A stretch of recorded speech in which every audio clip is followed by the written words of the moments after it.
after a dream debut. How was that? It was really amazing. Everything that I would have hoped for, really. Yeah, it went really well. No words, really?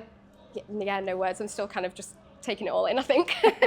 Usually I've got a lot to say, but I'm speechless. Yeah. Well, no, when we spoke earlier in the week and we spoke a little bit before the fight, you were saying a bit of time out the ring to get the licence. But now you got it. Didn't look like you had any time out the ring. Thank you. Ball's rolling now. I felt a little bit good to get the nerves out there, good to get the first one out of the way. And now I feel like we can get that sharpness back, get used to fighting again and just on to the next. 1-0 now. 1-0? Sounds nice, doesn't it? It does. You know what? It's got a lovely ring to it. Can't wait to make it 2-0. Well, fingers crossed that happens soon. Yes. When we spoke, you mentioned about maybe the difference between going from amateur to professional. How did you find that tonight? Slightly different with the extra round, but I feel like with the experience that we've had in sparring and then over the next couple of weeks, months when we're getting into it, it will fit my style better anyway. You know, my endurance and fitness is really good, so that's never been an issue. So being able to kind of be more technical in my fights and stuff, I think that'll work in my favour definitely. Work in your favour, being a bit more technical in them. I suppose in amateur you don't really have any time to get going really. No, that's it, exactly. I think, you know, I've got more rounds to showcase what I can do and really build on what I want to be as a fighter. No, when we spoke a bit, I think it was after you did some sparring with Charlotte down at Golden Gloves, and we had that little chat then. You mentioned kind of about building this profile up. How do you think tonight would help with that? Massively. I mean, to be fair, the amount of people that have come to support me anyway, we just didn't even anticipate. I put it on my story yesterday, it's just completely overwhelming how many people have sent me messages, who've supported me, who've asked for the live stream so they can watch, and I feel like I severely underestimated how many people I had in my corner, and I think we wouldn't even be here without all of those people. And I think once it actually sets in, and I think I've kind of taken it in, it's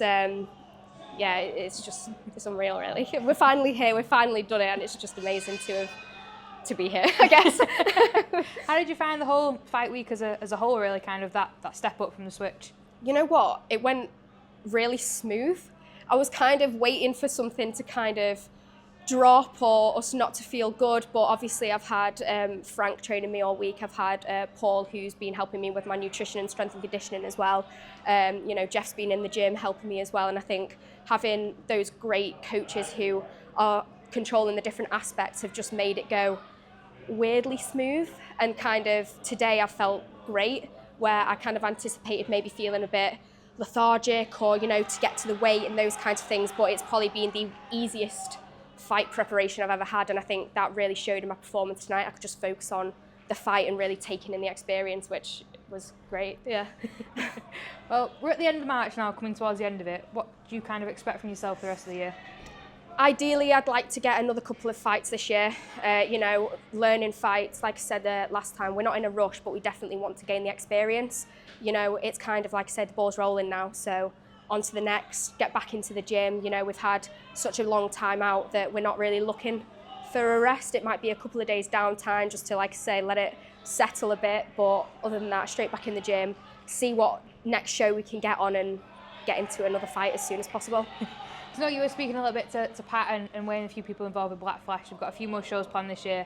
Excited to try and maybe get back on one of them? Oh, you know what? It's been amazing to be on a Black Flash show. It's like the support that I've had from the media, Farah, like everyone, Pat, to let me on the show on my debut has been amazing. The where it's been held at Middleton Arena, like this wasn't the debut that I anticipated, but it's well beyond what I could have wished for. So I think I'm so grateful for them to let me on the show, and if they would take me again, that would be wonderful.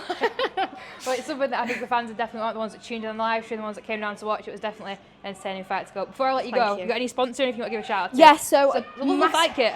Massive. I'm not sure if you can see the whole thing. I can tilt it down for you. So yes, massive thank you to Jason Electrical, Hammock Scaffolding, GTM Heavy Rentals. It says Ant Bartlett on there, but Inox Construction, Jay Abbott at Cheshire Wraps as well.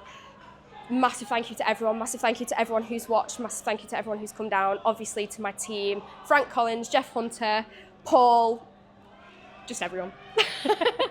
Oh, well, I'll let that go and sink in with you, but it's been a pleasure to watch your boxing. Thank you so much. Thank you, I appreciate it. Thank you. Thank you.